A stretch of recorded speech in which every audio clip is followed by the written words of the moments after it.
তো দুজনে মনে মনে ঠিক করে নিয়েছে, কিন্তু এক্ষেত্রে যদি আমরা না মেনে নিই তাহলে তো কিছু আর বলার নেই। আরে আরে আরে মে মাসের মধ্যেই তো ওদের রেজিস্ট্রিটা করিয়ে ফেললেই হয়ে যায়।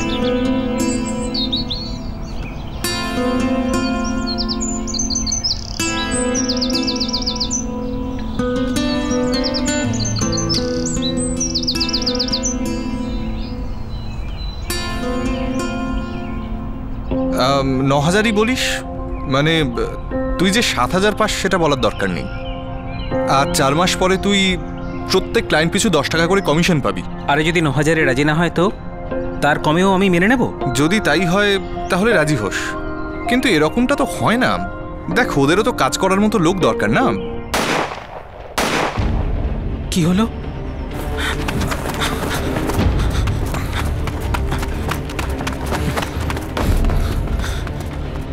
বাপরে, এ তো খুন।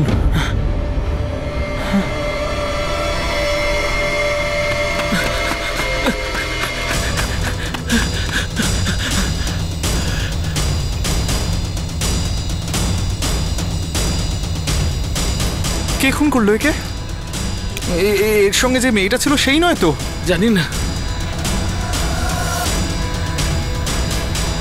মনে তো হচ্ছে তো গেছে। গেছে? মুকেশ, আমার মনে হয় আমাদের পুলিশে খবর দেওয়া দরকার। হ্যাঁ,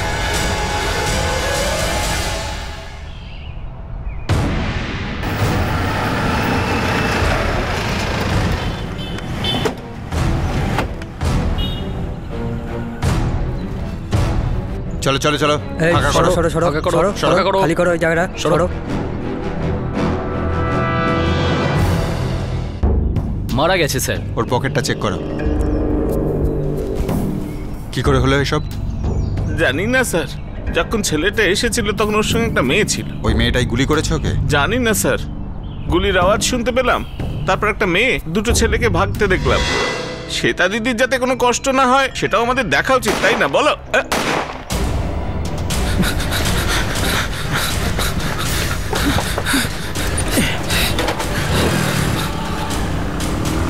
আমি একটু পরে তোমায় কল করছি। স্যার এমন কিছুই পেলাম না যা দিয়ে বডির আইডেন্টিফিকেশন করা যায়, শুধু এই ট্রেনের টিকিটটা ছাড়া। এটা তো দেখছি 26শে মার্চের টিকিট, দেরাদুন যাওয়ার, মেল 24। তার মানে 26 তারিখে যাওয়ার কথা ছিল। আচ্ছা, ওই মেয়েটা আর ছেলে দুটো কে ছিল? ওদেরকে আমি আগে কখনো এখানে দেখিনি, আর এই ছেলেটাকেও আগে আমি দেখিনি। তোমরা ফোন করেছিলে তাই না? হ্যাঁ স্যার। কি দেখেছিলে তোমরা? আমরা ওদিকে বসেছিলাম, গুলির আওয়াজ পেয়ে এদিকে দৌড়ে এলাম। তার মানে না তোমরা মেয়েটাকে দেখেছো না ছেলে দুটোকে দেখেছো? না স্যার, আমরা ওই ছেলে দুটোকে দেখিনি, কিন্তু হ্যাঁ মেয়েটাকে দেখেছিলাম। হয়তো ছেলে দুটো পরে এসেছিল। সেটা কি করে সম্ভব? ওই ছেলে দুটো আর মেয়েটা তো একসঙ্গেই পালিয়েছিল। তুই কোনো মন গড়া গল্প ভাবছিস না তো? স্যার আসলে আমরা আগে এই বেঞ্চটাতেই বসেছিলাম, তখন প্রায় 12:30 মতো বাজে, তারপরেই ছেলেটা এখানে এলো। আরে আমাকে তো 1 মাসের নোটিশ দিতে হবে। আরে তুই তো কাজটা কন্ট্রাক্ট বেসিসে করছিস। হ্যাঁ ভাই, দেখ চাকরি তো আমি ছেড়ে দেবো, সেটা নিয়ে কোনো টেনশন নেই, কিন্তু ভয় হলো যদি কোম্পানি 1 মাসের স্যালারি আটকে দেয়। ওদের বলার দরকার কি যে তুই চাকরিটা ছাড়ছিস? দেখ, আগে মান্থ এন্ডে স্যালারিটা নিয়ে নে, তারপর আমার এখানে চলে আয়। কিন্তু তুই শিওর তো আমি এই চাকরিটা পেয়ে যাব? আমি তো ইতিমধ্যেই কথা বলে রেখেছি, ওরা তো রাজি আছে। আতিশ, তুই মিথ্যে বলছিস। তাহলে আমাকে ছেড়ে দে। দেখ, হ্যাঁ তুই খালি একবার এসে স্যালারির ব্যাপারে কথাটা বলে নে। তাহলে তুই আজকাল আমার ফোন ধরিস না কেন? এমনি কথা বলার ইচ্ছে নেই। আরে যা না এখান থেকে। আতিশ, আমি তোকে ছাড়বো না, বুঝলি? তুই কি করবি তুই? কলেজের ছেলে মেয়েগুলোও না। হ্যাঁ ভাই, চল ওইদিকে গিয়ে বসি। দেখ আতিশ, আমি তোকে বলছি এই সব করে কিন্তু কোনো লাভ হবে না। স্যার আমরা এমনি টেনশনে ছিলাম, আর তারপর ওরা এত বকবক করছিল যে আমরা ওখান থেকে উঠে অন্যদিকে চলে গেলাম। তারপর হঠাৎ গুলি চলার আওয়াজ পেলাম। আর ওই মেয়েটা এই ছেলেটাকে ওই আতিশ নামে ডাকছিল, তাই তো? আমি অন্ততপক্ষে 2বার তো শুনেইছি স্যার।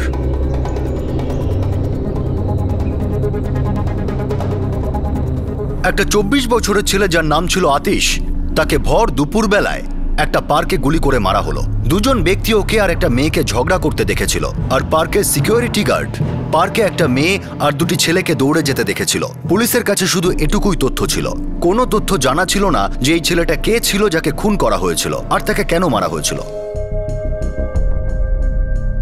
খুব ক্লোজ থেকে ফায়ার করা হয়েছে। আপনার কি মনে হয় কি বন্দুক ব্যবহার করা হয়েছে? বুলেট দেখে মনে হচ্ছে রিভলভার থেকে।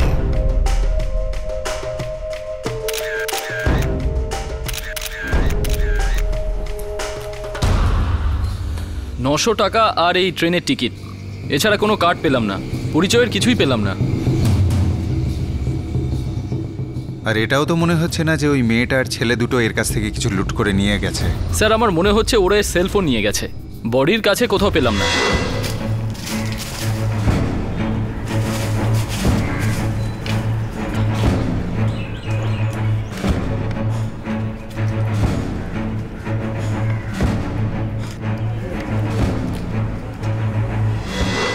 এই ছবিটা কাগজে ছাপিয়ে দাও, দু একদিন দেখা যাক। ইয়াং ছেলে একেবারে। আর হ্যাঁ, পার্কের আশেপাশে যে কলেজগুলো রয়েছে ওখানে চেক করো, হতে পারে ওখানকার কোনো স্টুডেন্ট। Yes sir.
স্যার আমি মোটামুটি 20টা কলেজে গেলাম, কোনো খবর পেলাম না।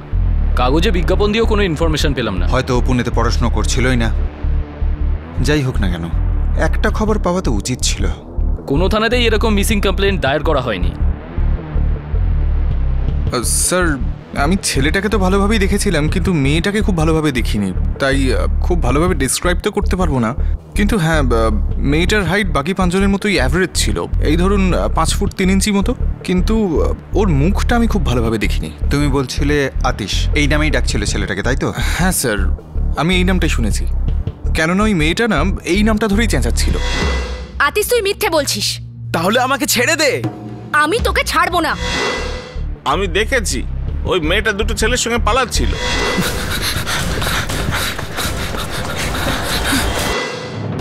স্যার ওই মেয়েটার মুখ ঠিক মনে পড়ছে না। মেয়েটা যখন এসেছিল তখন তাকে দেখোনি? স্যার ও রোজ রোজ ওখানে আসতো না, যদি রোজ ওই পার্কে আসতো তো চিনে ফেলতাম।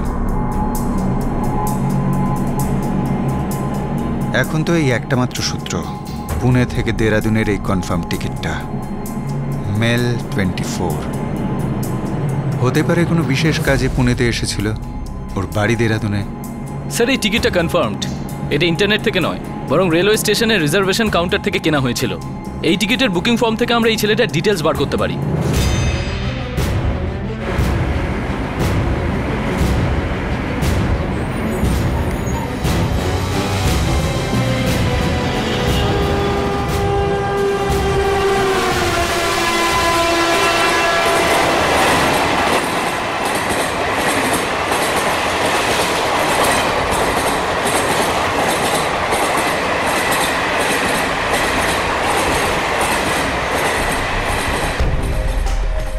এই যে sir, Atish Mishra, room number 13, boys hostel, PMI college of engineering. এটার ফটোকপি করে আপনাকে পাঠিয়ে দিচ্ছি। Okay sir.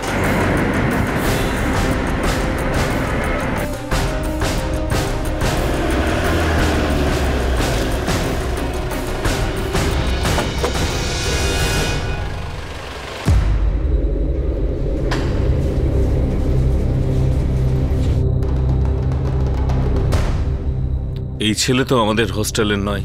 কিন্তু এর রেলওয়ে বুকিং ফর্মে তো আপনার হোস্টেলের নামই লেখা ছিল, রুম নাম্বার 13। এক মিনিট।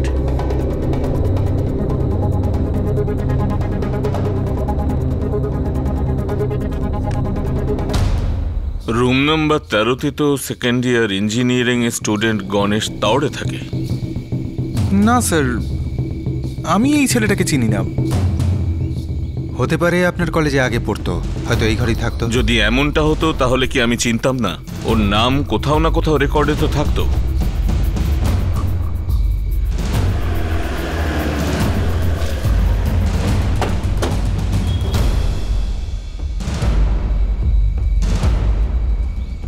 না স্যার, আতিশ মিত্র নামে কোনো ছেলে কোনো সেমিস্টার বা কোর্সে নেই। আর এই যে ফটো দেখাচ্ছেন, ও এখানে পড়েই না।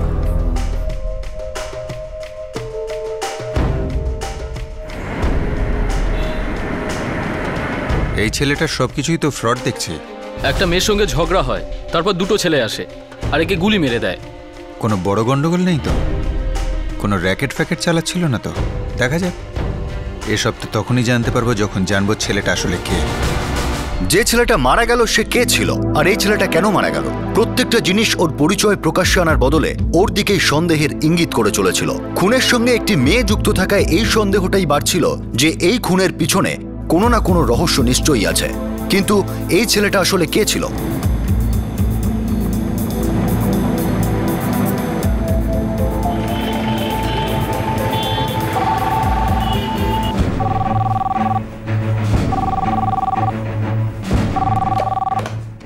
PSI Rajpal, Dehradun city police station. নমস্কার, আমি পিএসআই পাটেকার বলছি, পুনে পুলিশ। নমস্কার, বলুন। পার্কে একটা বেওয়ারিশ লাশ পেয়েছি। সম্ভবত ওর নাম হলো আতিশ মিশ্র। বডির আইডেন্টিফিকেশন করতে গিয়ে শুধু 26 মার্চের দেরাদুনের একটা রেলওয়ে টিকিট পেয়েছি, আর বুকিং ফর্ম থেকেও আতিশ মিশ্র এই নামটাই জানা গেছে। আর আপনি চান যে আমি এটার খোঁজ দেরাদুনে করি? হ্যাঁ, বডি আমরা এখনো রেখে দিয়েছি। আমরা চাই এর পরিচিত কারোর কাছে বডিটা পৌঁছে দিতে। হতে পারে সেখান থেকেই হয়তো মার্ডারের কোনো সূত্র পেয়ে গেলাম। ওকে, আপনি ওর ছবিটা মেল করে দিন, আমি খোঁজ নিচ্ছি। Thank you.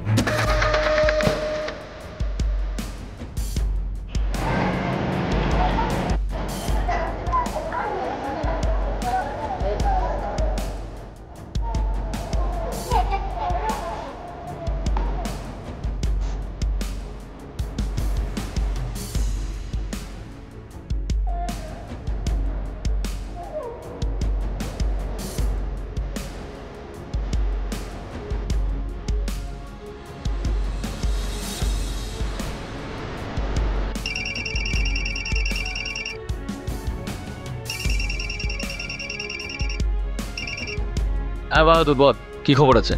স্যার, নামটা আতিশ মিশ্রই। কোথাকার? স্যার, মার্কেটে একটা গার্মেন্টের দোকান আছে যার মালিকের নাম গুরুনাথ সিং। স্যার, শুনেছি ছেলেটা 4 বছর আগে এর বাড়িতে ভাড়া থাকতো। লোকটা ওকে চেনে। গুরুনাথ সিং? হ্যাঁ স্যার। এ তো আতিশ মিশ্র। ছেলেটা কোথায় থাকে? বাড়ি, ঘর, ঠিকানা কিছু? স্যার, এর বাবার নাম তো জগন্নাথ মিশ্র, আর এর বাড়ি হলো মতিচুর। মতিচুর, যেটা ঋষিকেশের রাস্তায় পড়ে সেটা? আগে হ্যাঁ, ওখানেই। আপনার কাছে ওর বাবার বা ওর বাড়ির কারোর নাম্বার রয়েছে? দেখুন, আর কারো নাম্বার তো নেই, তবে আতিশের নাম্বার আমার কাছে আছে। সেও 4 বছর আগের, যখন ও ভাড়াতে থাকতো। নাম্বারটা বলুন। যে নাম্বারে ফোন করেছেন সেটি এখন পরিসীমার বাইরে। যে নাম্বারে ফোন করেছেন। স্যার, নাম্বারটা আউট অফ সার্ভিস বলছে।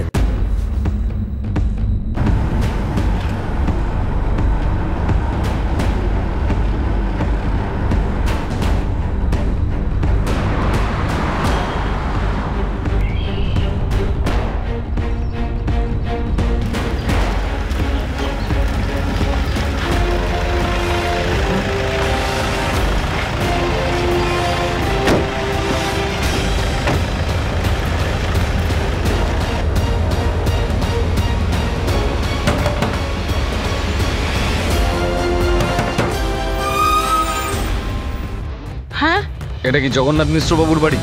হ্যাঁ, উনি আমার স্বামী। এটা কি আপনাদের ছেলে আতিশ? হ্যাঁ হ্যাঁ, এই তো আমাদের ছেলে। কি হয়েছে?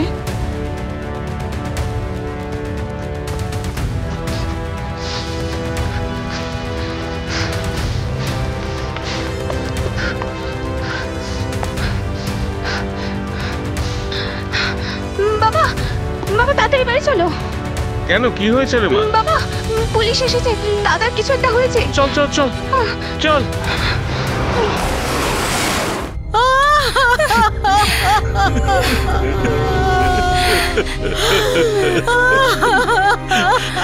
দেখুন, নিজেদেরকে সামলান। আপনাদের এখন পুনেতে যেতে হবে, বডিকে শনাক্ত করতে হবে। বডি এখনো মর্গে রয়েছে, মার্ডার হয়েছে 1 সপ্তাহ আগে।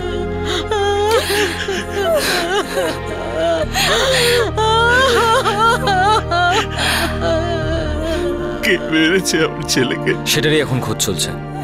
পুনে পুলিশ কেসটা তদন্ত করছে।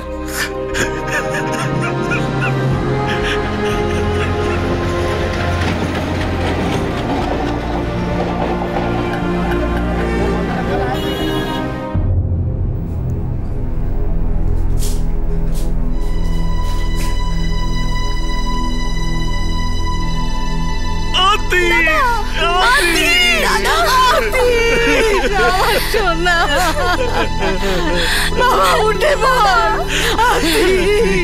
দাদা, আতিশ বাবা, কি হয়ে গেল আতিশ কি হলো? লেখাপড়ায় ভালো ছিল, দেরাদুনে স্কুলে পড়েছে আর ইঞ্জিনিয়ারিং পড়তে এখানে এসেছিল। আমাদের একমাত্র আশা। আপনার ছেলে ইঞ্জিনিয়ারিং পড়ছিল না। আমরা যে কলেজগুলো চেক করেছি সেখানে তো নয়। না না, ওই কি যেন পিএমআই কলেজ অফ ইঞ্জিনিয়ারিং। না, আপনার ছেলে ওখানে পড়তো না। সেটা কি করে হতে পারে স্যার? ইঞ্জিনিয়ারিং 3 বছর ধরে পড়ছিল, প্রতি বছর আমি ফিস পাঠাতাম। আপনার ছেলে আপনাকে মিথ্যে বলতো। দেখুন, ওর মোবাইল নাম্বারটা আমাদের চাই। মারা যাবার ঠিক আগেই একটা মেয়ের সাথে ওর ঝগড়া হয়েছিল। ওর নাম্বার তো আপনার কাছে আছে নিশ্চয়ই? ওই আমার মেয়ে রজনীর কাছে ওর নম্বর আছে।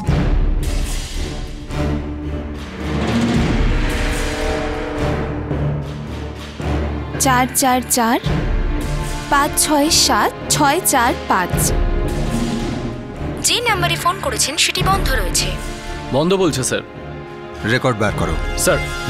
সবে শনাক্ত হয়ে গিয়েছিল। আতিশের মা বাবার হাতে তাদের ছেলের সব তুলে দেওয়া হয়েছিল। এখন শুধু এই খুনের উদ্দেশ্যটা জানা বাকি ছিল, আর বাকি ছিল সেই মেয়েটির পরিচয় জানা। এখন এটা দেখার ছিল যে আতিশের ফোন রেকর্ড কি ওর খুনের পিছনে লুকিয়ে থাকা উদ্দেশ্য আর তার অপরাধীকে পুলিশের সামনে নিয়ে আসতে সাহায্য করবে। স্যার, আতিশের ফোনে লাস্ট কল 44498789। এই নাম্বার থেকে 31 তারিখ সকাল 10টার সময় ফোন করা হয়েছিল, যেদিন ও মারা যায়। এই নাম্বারটা লিস্টে অনেকবার আছে। আতিশ এই নাম্বারের সঙ্গে রেগুলার কথা বলতো।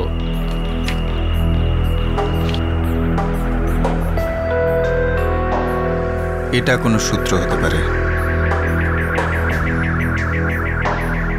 যে নম্বরে ফোন করেছেন এই মুহূর্তে সেটি বন্ধ আছে। Switch off sir. এটারও রেকর্ড বার করো। হতে পারে মার্ডারের পরে এটাকে বন্ধ রেখেছে। Neena Sharma, B12 Vindhyachal apartment. এর ফোন সেদিন থেকে সুইচ অফ বলছে যেদিন আতিশ মারা যায়। মনে হচ্ছে আমরা সঠিক রাস্তাতেই এগোচ্ছি।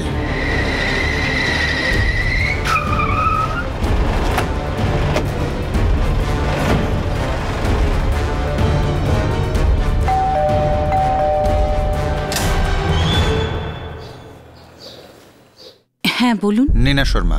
কেন, কি ব্যাপার? নীনা শর্মা কে? আমার মেয়ে। কিন্তু কি ব্যাপার? ওর ফোনটা অফ রয়েছে। কোথায় ও? আগে এটা তো বলুন যে কি হয়েছে। আতিশ মিশ্র নামে একটা ছেলে মার্ডার হয়েছে। আপনার মেয়ে ওকে চিনতো? না স্যার, এই কাজেও যুক্ত নয়। অবশ্যই যুক্ত। আপনি বলবেন ও কোথায় আছে? দেখুন স্যার, ও এমনিতেই খুব চিন্তায় আছে, খুবই ডিপ্রেস। আমি বলছি তো আপনাকে, ও এইসবের ব্যাপারে কিছুই জানে না। দেখুন ম্যাডাম, এটাই ভালো হবে আপনি ওর ঠিকানাটা আমাদের দিন, না হলে ওকে সেভ করার কারণে আপনার নামে অ্যারেস্ট ওয়ারেন্ট বের করতে হবে।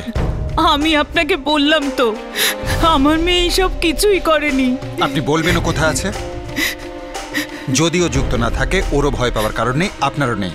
কিন্তু ওর সঙ্গে কথা বলা আমাদের খুব জরুরি, না হলে বাধ্য হয়ে আমরা ওর নামে সার্চ আর অ্যারেস্ট ওয়ারেন্ট বার করব। এখনো মুম্বাইতে, ওর মামার বাড়ি। দয়া করে আপনি ওর এমন একটা নাম্বার দিন যেটা চালু রয়েছে, যাতে আমরা ওকে সাহায্য করতে পারি। হ্যাঁ, যদিও নির্দোষ হয় তবে।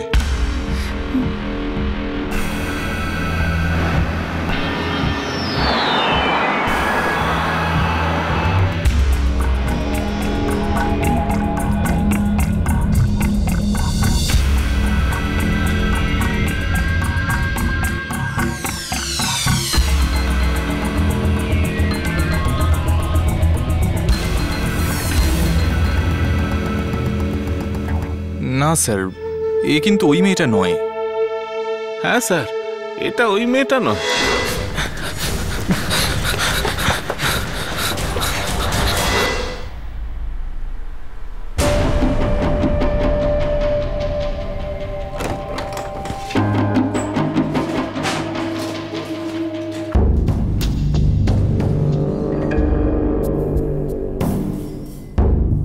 আতিশ মিশ্রকে তুমি চিনতে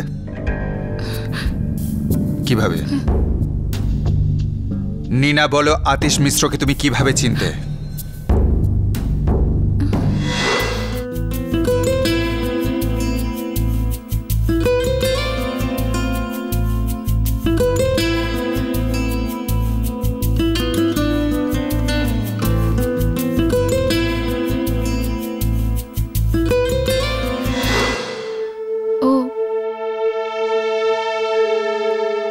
আমার বয়ফ্রেন্ড ছিল।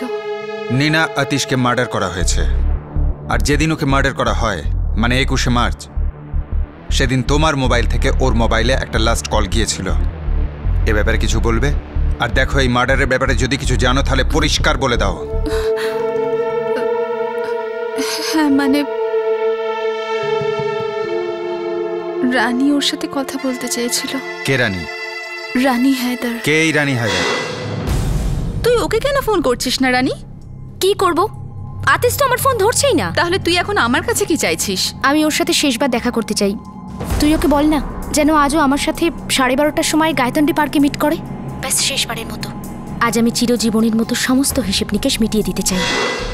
রানীর কি এমন হিসেব ছিল যেটা ও শেষ করতে চাইছিল? সেটা আমি জানি না। ও আতিশ আর রানীর মধ্যেকার কোনো ব্যাপার। ওকে নীনা, তুমি বলছো যখন দেখা করব। ঠিক আছে আতিশ, কিন্তু কোনো ঝগড়া করো না। আমার আর রানীর মধ্যে এমনিতেই সম্পর্কটা ভালো নেই। দেখো, তুমি চিন্তা করো না, আমি এমন কিছু করব না যার জন্য আমাদের মধ্যে কোনো প্রবলেম হয়। ওকে?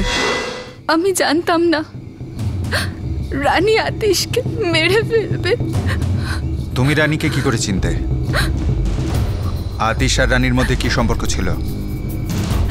রানী আতিশের সঙ্গে কেন দেখা করতে চেয়েছিল? হ্যাঁ, ওই welcome to Beaton world. How may I assist you? নতুন ফ্ল্যাটের জন্য একটা স্ট্যান্ড ফ্যান আর কুলার নেব। এই পচা গরম থেকে একটু স্বস্তি চাই। বাজার চলতে সব ব্র্যান্ড আর ভরসাযোগ্য নয়। তার জন্য তো আমাদের ফ্যান আছে, all purpose bullet table fan, ceiling fan. আমাদের সিলিং ফ্যান কিন্তু 30 মাসের ওয়ারেন্টি সহ পাওয়া যায়। আছে ফারাটা 2 বছরের ওয়ারেন্টি, 17 থেকে 20 মিটার এয়ার ফ্লো, মধ্যবিত্তের সাধ্যের মধ্যে একমাত্র ভরসাযোগ্য ব্র্যান্ড বিটন। আমাদের কুলারের কিন্তু অনেক range, 45 litres, 50 litres, 70 litres, 90 litres, 110 litres. Honeycomb সহযোগে বিটনের সব কুলারের ওয়ারেন্টি 1 বছর। চেনা হাওয়ায় অচেনা অনুভূতির জন্য একমাত্র আদর্শ বিটন। গরমে স্বস্তি পেতে বিটনের ফ্যান হোক বা কুলার, আজই আনুন বাড়িতে। Vuitton, digitally yours.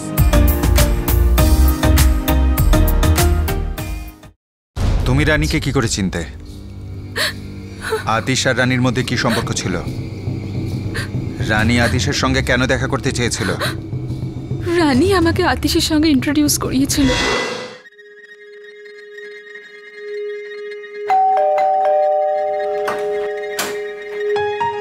High sweetheart. Hey high.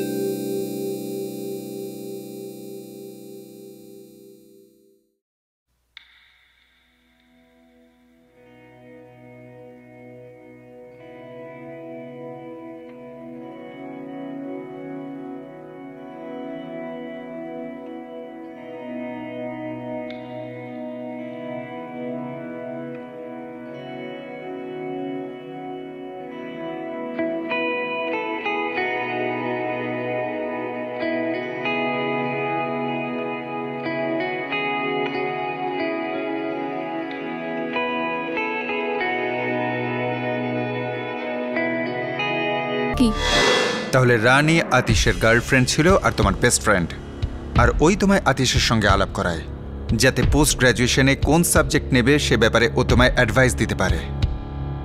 হ্যাঁ স্যার। আর তখন ও কি করছিল? আগে ও করেসপন্ডেন্স থেকে পোস্ট গ্রাজুয়েশন করছিল। Are you sure? হ্যাঁ স্যার। কেন? কেননা বাড়িতেও বলেছিল যে ও ইঞ্জিনিয়ারিং পড়ছে। যাই হোক, তাহলে তোমার আতিশের সঙ্গে পরিচয় হলো, আর আতিশ তোমার বয়ফ্রেন্ড হয়ে গেল, আর রানীকে ডাম্প করে দিল। হ্যাঁ, কিন্তু আমি এরকম কিছু করিনি, ব্যাস হয়ে গিয়েছিল। এটা খুব স্বাভাবিক যে এরপর রানী রিয়্যাক্ট করে। হ্যাঁ।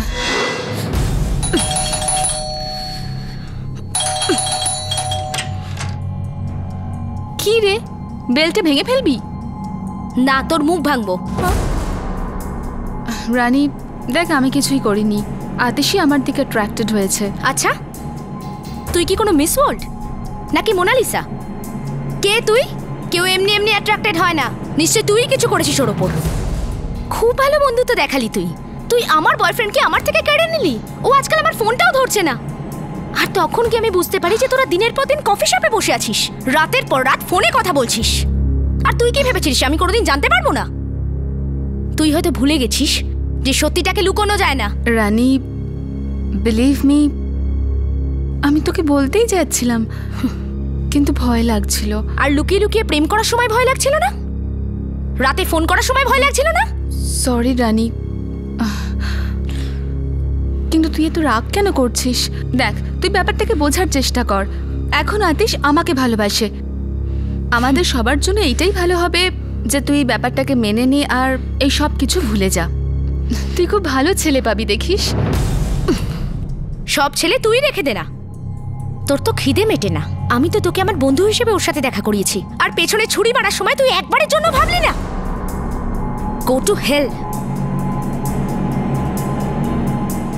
আর হ্যাঁ, একটা কথা, এই আতিশ ভাবছিস ও তোকে খুব ভালোবাসে? ভুল ভাবছিস তুই। টাইম পাস করছে ও তোর সাথে, তোর বন্ধু হয়ে ওই জন্য তোকে সাবধান করছি। ও তোকে ইউজ করছে আর ইউজ করে ফেলে দেবে, মনে রাখিস আমার কথাটা।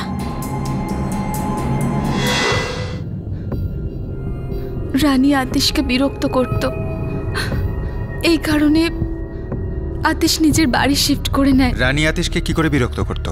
আগে তোমার মোবাইলে আমার যে ছবিগুলো আছে আমায় দিয়ে দাও। রানী, আমার কাছে তোমার কোনো ক্লিপস নেই। আমি জানি তুমি ছবি তুলেছিলে, আর এখন যখন সব শেষ হয়ে গেছে তখন আমি চাই না ওগুলো তোমার কাছে থাকুক। ওগুলো ডিলিট করে দিয়েছি। তুমি তোমার ফোনটা দেখাও আমায়। কেন দেখাবো? আমাদের কোনো সম্পর্ক নেই। তাহলে তুমি আমাকে ছবিগুলো দিচ্ছ না কেন? আরে চলো, যাও তো এখান থেকে। আতিশ, আতিশ, আতিশ, দরজাটা খোলো। আতিশ, আমার ছবিগুলো না দিলে কিন্তু আমি তোমাকে ছাড়বো না। ওই ক্লিপসটা কোথায়? আমি জানি না কিছু। আতিশ রানীর সাথে কথা বলছিল না, তাই রানী খুব ফ্রাস্ট্রেটেড হয়ে গিয়েছিল। আর তারপর রানী আমাকে বিরক্ত করতে শুরু করে যাতে আমি ওকে আতিশের নতুন অ্যাড্রেসটা দিয়ে দিই, কিন্তু আমি ওকে দিইনি, কারণ আমি আতিশের কাছে প্রমিস করেছিলাম। আর রানী আতিশের সঙ্গে কথা বলার জন্য আমাকে বারবার ফোন করতো, আর আতিশ ওকে বারবার অ্যাভয়েড করতো। আর এদের দুজনের মধ্যে আমি ফেসে গিয়েছিলাম। শেষ পর্যন্ত আমি হার মেনে নিই আর আতিশকে রানীর সাথে দেখা করার জন্য বলি। আমি ওর সাথে শেষবার দেখা করতে চাই। তুই ওকে বল না যেন আজও আমার সাথে 12:30টার সময় গায়তন্ডি পার্কে মিট করে। ওকে নিনা, তুমি বলছো যখন দেখা করবে। নিনা, ওর সঙ্গে যে দুটো ছেলে ছিল তারা কে? আমি জানি না স্যার। এই রানীর বাড়ি কোথায়?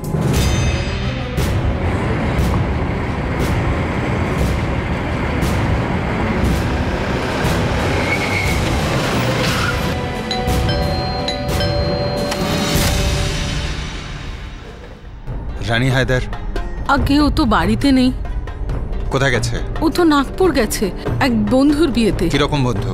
আর নাগপুরে কোথায়? ওই যে একটা বন্ধু আছে ওখানে নাগপুরে। শুনুন, আরে আপনারা বুঝতে পারছেন না কেন? আমি বলছি তো ও নেই এখানে। আরে আপনারা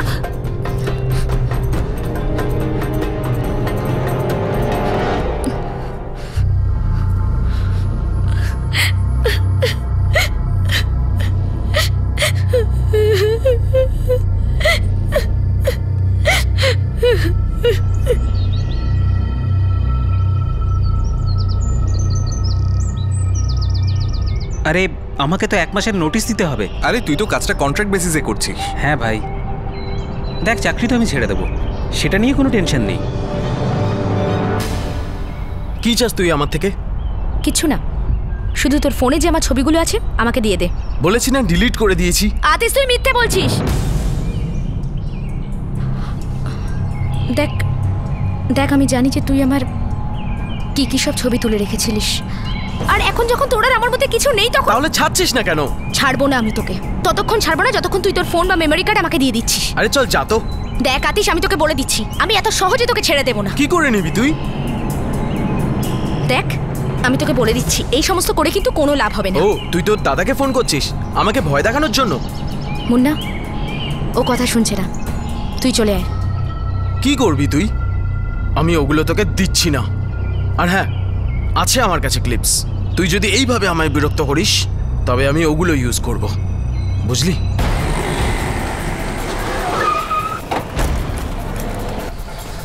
আমি তো এটা শুনে দিলাম যে মদন। রানী ছাড়, এটার মধ্যে কিচ্ছু নেই। রানী ছাড় বলছি তোকে, এর মধ্যে কিচ্ছু নেই। মানে আমি কি হলো রে, খুব হিরো হয়ে গেছিস না? দেখ তুই আমাদের মাঝখানে আসিস না, এটা আমাদের নিজস্ব ব্যাপার। ও আমার বোন, ওর সম্মানের ব্যাপার আছে, যা চাইছে দিচ্ছিস না কেন? বিরক্ত করছিস? আরে আমি ওকে বলেছি সবকিছু ডিলিট করে দিয়েছি। তাহলে তুই ফোনটা দিচ্ছিস না কেন? আরে দেখাবো না নিজের ফোন, আর আমার ফোন আমি কাউকে দেবো না। কেন দেবো? আর হ্যাঁ, তোরা এটা ভাবিস না এইসব করলে আমি ভয় পেয়ে যাব, বুঝলি? চল বেরো এখান থেকে, চল। তুই দিবি না তাই তো?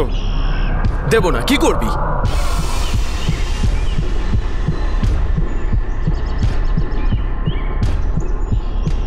তাহলে নিয়ে নেব।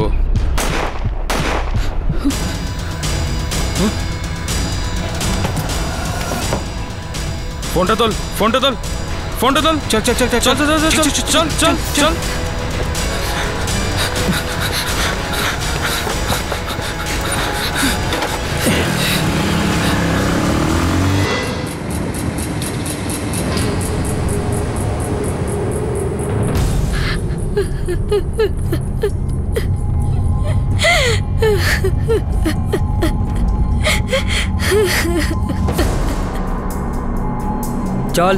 চল চল।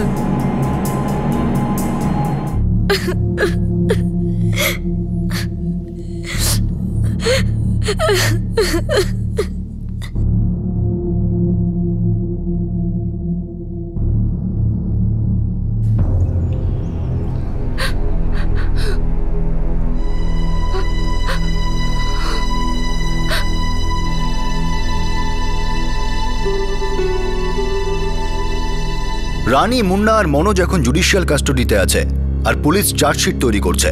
যা হয়েছে, নীনা তার শক থেকে এখনো বাইরে বেরোতে পারেনি, আর রানীর পরিবার তো এটা বিশ্বাসই করতে পারছে না যে তাদের মেয়ে কারো খুনও করাতে পারে।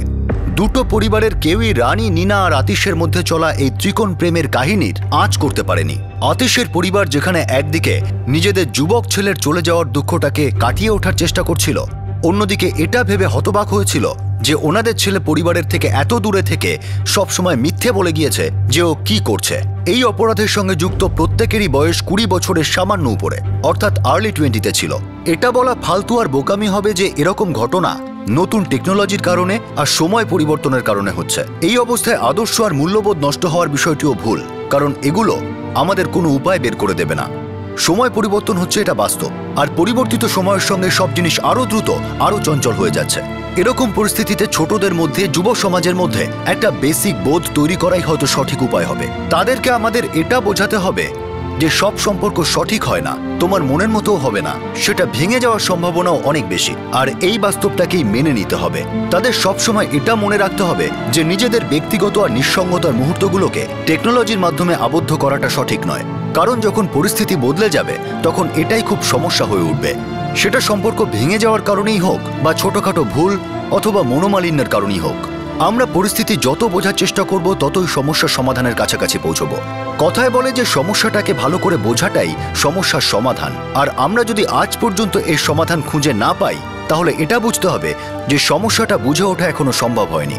পুরো বিষয়টিকে পরিবর্তিত সময় আর নষ্ট হওয়া মূল্যবোধের ঘাড়ে চাপানো আমাদের সমস্যার সমাধান নয়, বরং সমাধানের থেকে দূরে নিয়ে যাচ্ছে। আপনাদের সাথে আবার দেখা হবে ক্রাইম পেট্রোল 10 থেকে আরও একটা নতুন কেস নিয়ে। ততক্ষণ নিজের খেয়াল রাখবেন, সুরক্ষিত থাকবেন। আর যুব সমাজের কাছে এটা একটা রিকোয়েস্ট যে তারা তাদের সব সমস্যা তাদের মা বাবার সাথে শেয়ার করুক, আর মা বাবার কাছে রিকোয়েস্ট করছে যে তারা তাদের সন্তানদের সমস্যাগুলোকে খোলা মনে বিচার করুন। জয় হিন্দ।